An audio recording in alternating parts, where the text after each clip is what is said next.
Hello students, welcome back to the topic maths classes. Hope you are enjoying the videos. Last video में हमने application of trigonometry start किया था, जिसमें हमने 3 question किए थे। होप आपको तीनों क्लियर हो गए होंगे। और मैंने बताया था कि जो हमारा इसमें मेन होता है, इंपॉर्टेंट होता है, that is the drawing the diagram. सबसे पहले इसमें अगर आप इसका डायग्राम बना लेते हो तो फिर आपकी कैलकुलेशन थोड़ी इजी हो जाती है। ऑफकोर्स कैलकुलेशंस भी आनी चाहिए, कैलकुलेशंस नहीं आते तो no advantage of drawing the diagram. Diagram बना के आपको क्या ही हो जाएगा, ज्यादा से ज्यादा 0.5 या 1 मार्क मिल जाएगा। हाँ जी, it depends on the weightage. Diagram के मार्क्स होते हैं, अगर वो 5 मार्क करे तो 1 mark should be for the diagram. हाँ जी, अगर वो 3 मार्क करे तो 0.5 या 1, जो भी अकॉर्डिंगली होता है। ठीक है बेटा, तो लास्ट वीडियो में हमने 3 क्वेश्चन डिस्कस किए थे। 2 मैंने आपको होमवर्क में दिए थे, question number 8 and question number 11। Hope आपने कर लिया होगा। अगर नहीं हुआ है तो आप उसको कमेंट सेक्शन में डाल सकते हो, वी कैन डिस्कस। ठीक है, तो आज मैं आई एम अज्यूमिंग कि आप लोगों से हो गए हैं। ठीक है, तो आज हम थोड़ा नए क्वेश्चन डिस्कस करते हैं। ठीक है बेटा, and if you are new to the channel, please आप प्रीवियस वीडियो देख लिया कीजिए और अपना, ताकि आपको कॉन्फिडेंस, आपको क्लियर हुए कि हमने पढ़ाया गया। इससे लास्ट वीडियो में हमने एप्लीकेशन ऑफ ट्रिग्नोमेट्री स्टार्ट किया था, जहां हमने 3 क्वेश्चन किए थे। आज इसका कंटिन्यूएशन है। This is the part 2 of the chapter 9। हाँ जी, तो लेट्स स्टार्ट। क्वेश्चन नंबर 9 करते हैं, because 8 and 11 were in the homework. तो आप लोगों ने वो किया होगा, नहीं हुआ होगा तो या विल बी डिस्कसिंग लेटर। लेकिन आज हम लोग नया क्वेश्चन शुरू करते हैं। तो क्या कह रहे हैं भाई, पहले डायग्राम बनाते हैं। The angle of elevation of the top of a building from the foot of the tower. ठीक है बेटा, तो एक हमारे पास में बिल्डिंग है, एक हमारे पास में टावर है, राइट। तो सबसे पहले दो बना लेते हैं। Suppose this is tower and this is the building. We don't know कि टावर बड़ा है बिल्डिंग बड़ी है, तो अभी हम एज्यूम कर लेते हैं अकॉर्डिंगली। वो तो बाद में कैलकुलेशन से आ ही जाएगा। ठीक है बेटा, तो suppose this is what, this is हमारा टावर। हाँ जी, और ये हमारी क्या होगी, दिस इज आवर बिल्डिंग।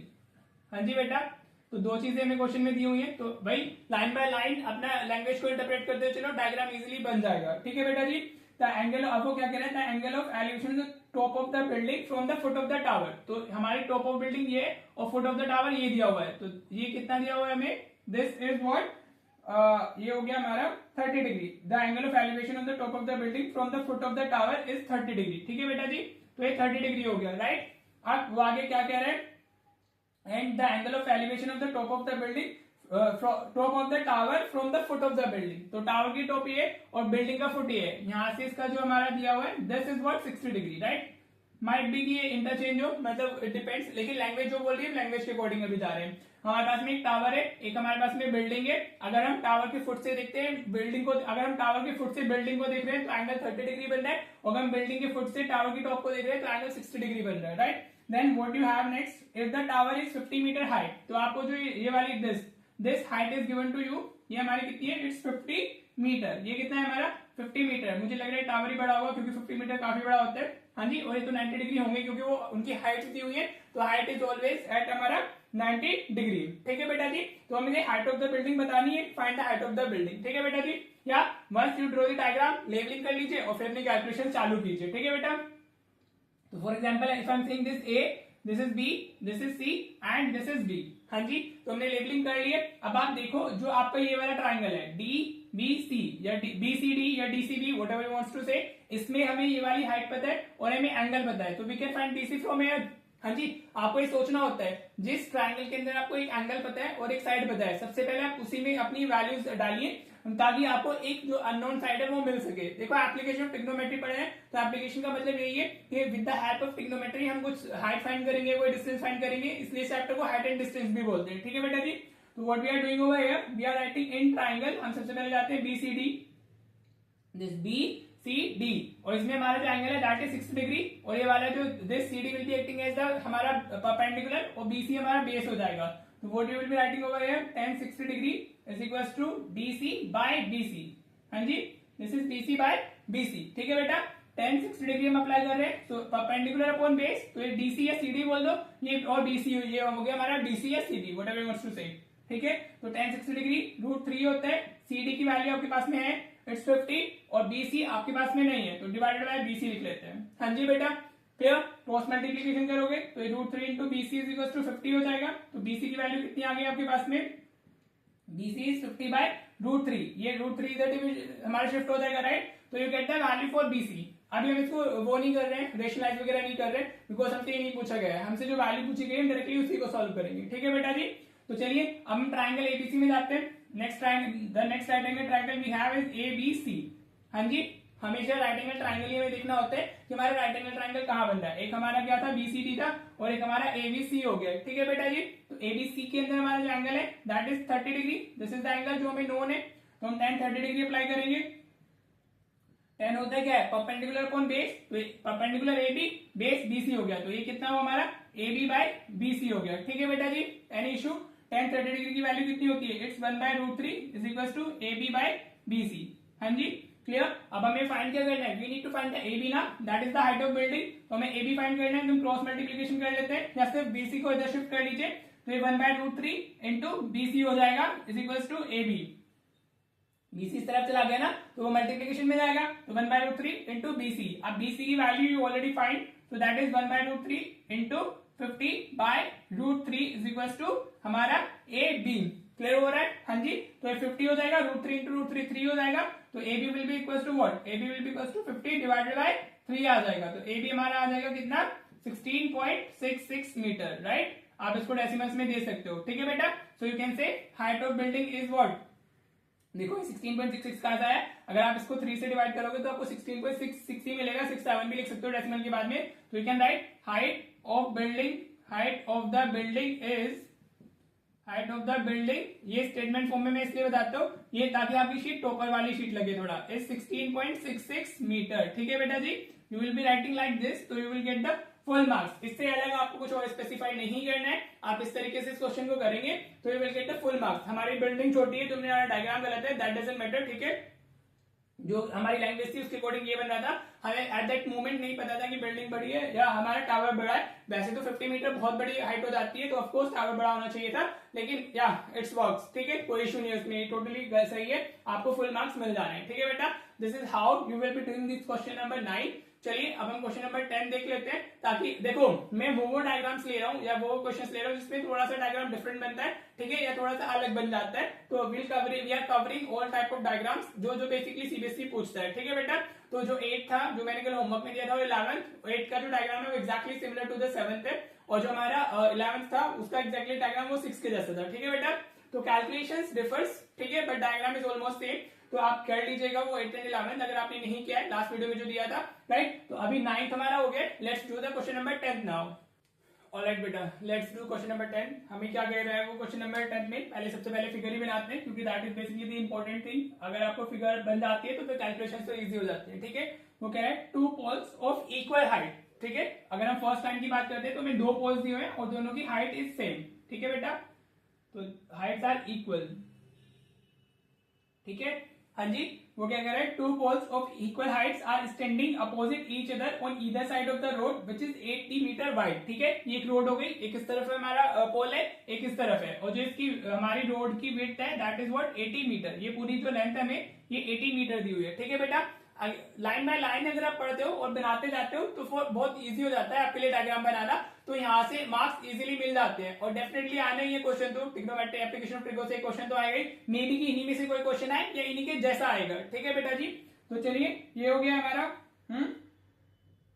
आगे वो क्या कह रहा है हमारा, from a point between them on the road, ठीक है बेटा।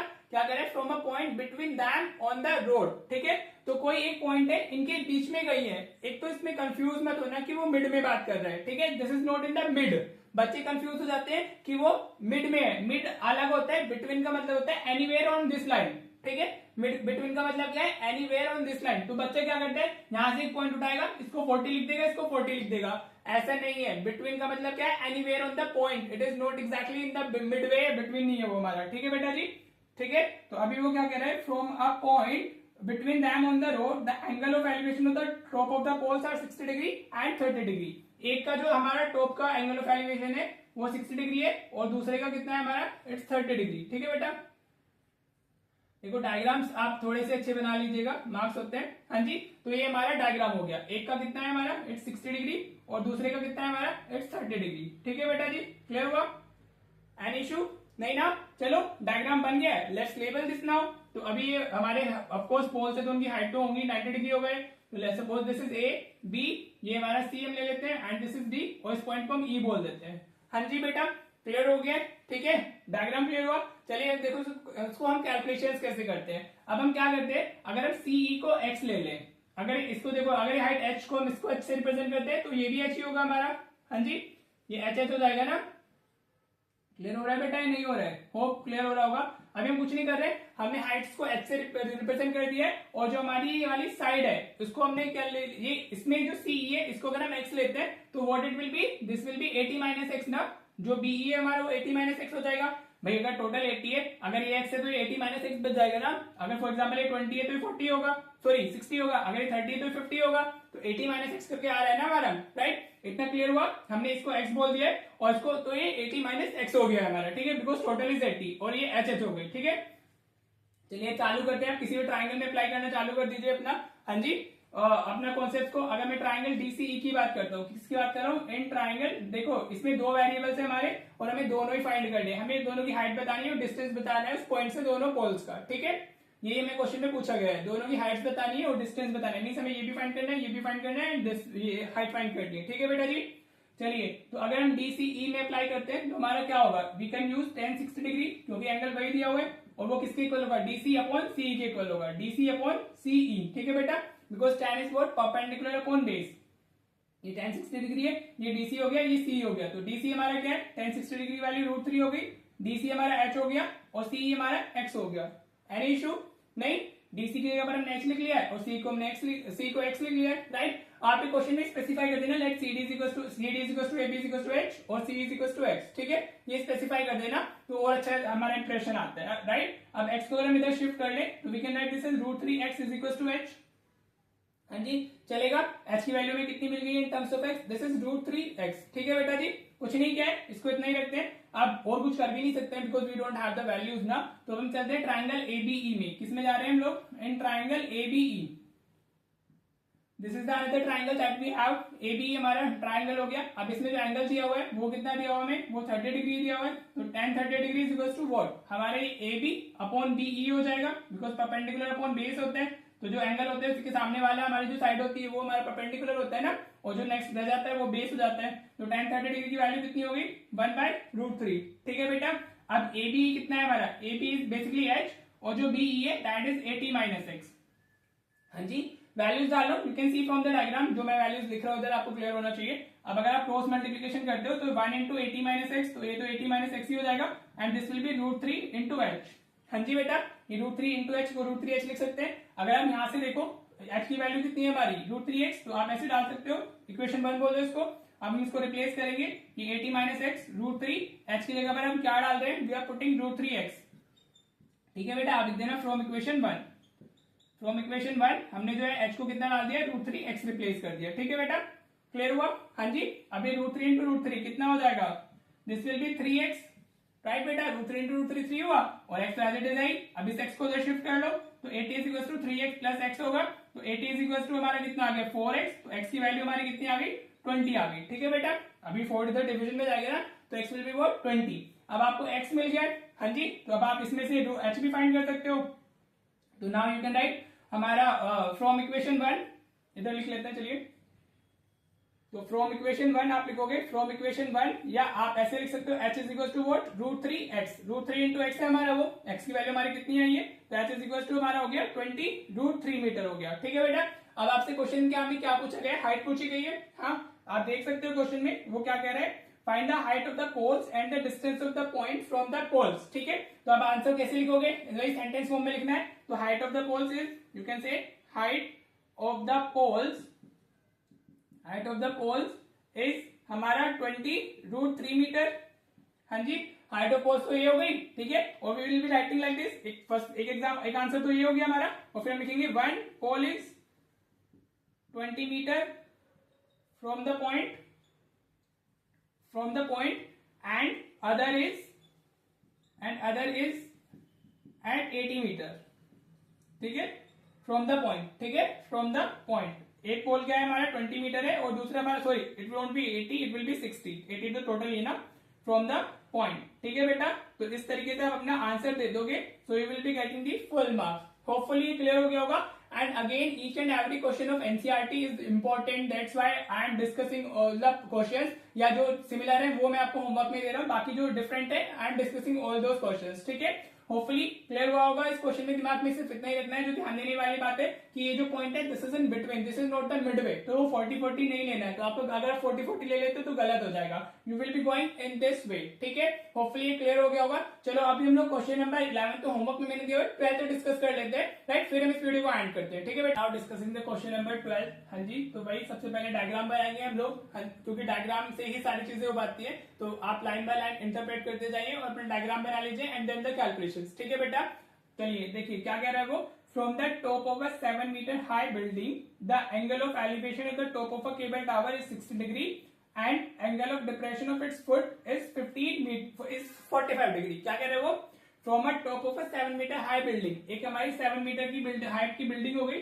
हाँ जी, for example this is the building, तो जिसकी हमारी हाइट है वो कितनी है हमारी, दैट इज हमारा 7 मीटर।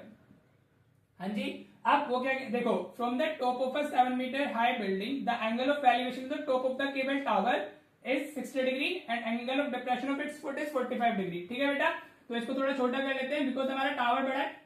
हाँ जी, टावर कैसे बड़ा समझ में आया मेरे को, क्योंकि हम बिल्डिंग से उसका टॉप भी देख रहे हैं और उसका फुट भी देख रहे हैं। Are you getting. तो टावर क्या होगा, बड़ा होगा, क्योंकि इसकी जो हमारी बिल्डिंग है इसकी हाइट से हम उसका टॉप भी देख रहे हैं और फुट भी देख रहे हैं। तो ये क्या होगा, टावर शुड बी दी हमारा बिगर देन द हमारे दिस बिल्डिंग। ठीक है बेटा, तो इस तरीके से ये क्या हो गया हमारा, this is what cable tower. ये क्या है हमारा, this is cable tower, right बेटा। और ये हमारी है, दिस इज आवर बिल्डिंग, ये हमारी हो गई बिल्डिंग। ठीक है बेटा, चलिए अब आप क्या कर रहे हो, इसी के इस पॉइंट से अगर हम इसको, this is the line of action या लाइन ऑफ साइट इसको बोल सकते हो आप। ठीक है, वो from a angle of elevation of the top of cable tower this is 60 degree. ठीक है बेटा, this is what, this is 60 degree. ठीक है बेटा जी, क्लियर हो रहा है। ये हमें उसका जो एंगल ऑफ टॉप है दैट इज 60 डिग्री और जो एंगल ऑफ डिप्रेशन है मींस दिस, यहां से आप इसके नीचे देख रहे हो, फुट पे देख रहे हो, तो दिस शुड बी हमारा 45 डिग्री। ठीक है, ये हमारा 45 डिग्री होगा, राइट। इसको हम 45 डिग्री लिखेंगे क्योंकि वो एंगल ऑफ डिप्रेशन कहां से होता है, यहाँ से। आप यहाँ से नीचे देख रहे हो तो वो हमारी लाइन ऑफ साइट हो गई, वहां से लाइन ऑफ साइट से जो एंगल बनता है दैट इज हमारा एंगल ऑफ डिप्रेशन। लेकिन टेंशन लेने वाली कोई बात नहीं है, एंगल ऑफ डिप्रेशन जो होता है वो एंगल ऑफ एलिवेशन के इक्वल ही होता है। अगर ये 45 डिग्री है तो ये भी 45 डिग्री होगा, क्योंकि ये दोनों लाइन पैरेलल होती है। ये एक स्क्वायर बोल सकते हो आप या एक रेक्टेंगल बोल सकते हो, तो वो हमारा ऑल्टरनेट इंटीरियर एंगल हो जाते हैं, सो दे आर बेसिकली इक्वल। ठीक है, अगर ये 45 है तो ये भी 45 ही होगा, राइट बेटा जी। तो चलो कैलकुलेशंस करते हैं हम अपनी। Let's make this a solid line. हमसे क्या पूछ रहा है, we are asked to find the length of the tower. क्या पूछ रहा है वो हमसे, लेंथ ऑफ टावर की ही बात कर रहा है, राइट बेटा। तो चलो कर लेते हैं, let's label first. This is A B C D, इसको डी बोल दो और इसको ई बोल देते हैं। ठीक है बेटा, हाँ जी, एनी इशू। देखो अब ये हमारा क्या है, ये भी हमारी हाइट है और ये भी हमारा वो है 90 डिग्री है, तो ये क्या हो जाएगा हमारा एक रेक्टेंगल या स्क्वायर, आप कुछ भी बोल सकते हो, डिपेंड्स कि हमारी जो लेंथ ऑफ बीसी क्या आती है। हाँ जी, ठीक है बेटा। तो अभी ये देखो जो बीई है वो सीडी के इक्वल होगा। हाँ जी, अभी इसको आप इसको रेक्टेंगल बोल दीजिए या आप इसको आप स्क्वायर बोल दीजिए, आप कुछ भी बोल सकते हो, mean these two should be equal. हाँ जी, तो हम ऐसे लिख सकते हैं BE is equal to CD हो गया हमारा। ठीक है, तो बीई कितना आ जाएगा, दैट विल बी 7 मीटर। हाँ जी, ठीक है बेटा, क्लियर हो रहा है। तो अब आप देखो, अगर आप ट्राइंगल, हमें ये ए बी प्लस बीई दोनों ही फाइंड करना है, तो बी ए बी और बीई मिल जाएगा तो हमें हाइट ऑफ टावर मिल जाएगी। ठीक है बेटा जी। तो अगर आप ट्राइंगल सी बी ई की बात करते हो, किसकी बात कर रहे हो, in triangle C B E लिख लेते हैं या ई बी सी, कुछ भी लिख लो, जो आपकी मर्जी, ट्राइंगल का नाम देना है। तो सी बी ई, तो ये एंगल हमारा 45 डिग्री है, इसके सामने वाली साइड बी ई होगी और उसका बेस बी सी हो जाएगा। तो if you are writing 1045 degree, हम क्या लिख रहे हैं, 1045 डिग्री लिख रहे हैं, तो हमारा वो क्या होगा, बीई अपॉन बी सी होगा। क्या होगा, बीई अपॉन बी सी। हाँ जी बेटा, और 45 डिग्री है देखो, तो वो तो कोई इशू ही नहीं है, तो 7 ही आने वाले दिख रहा है हमें। हाँ जी, आप इसमें भी लगा सकते थे, आप सी डी ई में भी अप्लाई कर सकते थे, सी डी अपॉन डीई आ जाता, तो डीई मिल गया और डीई भी हमारा बीसी के इक्वल हो जाएगा। ठीक है बेटा जी, तो 1045 डिग्री हमारा 1 है, बीई की वैल्यू हमारी दिस इज 7, अभी हमने इधर लिखा है बीई इज व्हाट 7, तो ये 7 हो गया और बीसी हमारा कितना है, BC we need to find, तो ये इधर मल्टीप्लाई होगा, तो BC will also be equals to हमारा 7 हो जाएगा। ठीक है बेटा, क्या बीसी भी हमें मिल गया, विच इज व्हाट 7 मीटर ही हो गया हमारा बीसी भी। ठीक है जी, हाँ जी, अब हमें बीसी मिल गया, तो now we can apply the concept in triangle ABC. बहुत इजी है, देखोगा एक बार डायग्राम बन जाता है ना, फिर कुछ नहीं रह जाता है इसमें। ट्राइंगल एबीसी की बात करते हैं तो tan 60 डिग्री हमारा कितना आएगा, that will be AB by BC। कितना हो जाएगा, AB बाय BC हो जाएगा। tan 60 डिग्री की वैल्यू कितनी होती है, इट्स √3। AB की हमारे पास वैल्यू नहीं है, BC की वैल्यू भी जस्ट कैलकुलेटेड विच इज 7, तो इस तरफ मल्टीप्लीकेशन में जाएगा तो 7√3 आ जाएगी हमारी AB की वैल्यू। हाँ जी, AB हमें मिल गए, हमारा कितना हो गया 7√3, लेकिन हमें बताना क्या है, केबल टावर की हाइट बतानी है, तो ये हमें बताना है। हाँ जी, basically we need to find AE, तो हम AE को कैसे लिख सकते हैं, AE can be written as हमारा AE is equal to AB plus BE। क्या लिख सकते हैं हम इसको, AB प्लस BE। तो AB की वैल्यू कितनी आई है, इट्स 7√3 और BE की वैल्यू कितनी आई हमारी, वो 7 ही है। ठीक है बेटा, तो you can take 7 as common, तो ये √3 प्लस 1 आ जाएगा, तो this will be your answer. AE हमारा कितना हो गया 7√3 प्लस 1। अगर √3 की वैल्यू गिवन है हमारे क्वेश्चन में तो आप सब्स्टिट्यूट करके इसको डेसिमल्स में दे देना, और नहीं है तो इस पॉइंट पे छोड़ देना। ठीक है, तो you can say height of cable tower is, height of cable tower is हमारा दिस 7√3 प्लस 1 मीटर। इस तरीके से आप अपना आंसर एंड कर सकते हैं। ठीक है बेटा जी, this will be your final answer. हाँ जी, अगर √3 अवेलेबल है आपको, मतलब गिवन है क्वेश्चन के अंदर, तो आप सब्स्टिट्यूट करके डेसिमल में आंसर दे दीजिएगा, नहीं तो ये भी चलेगा।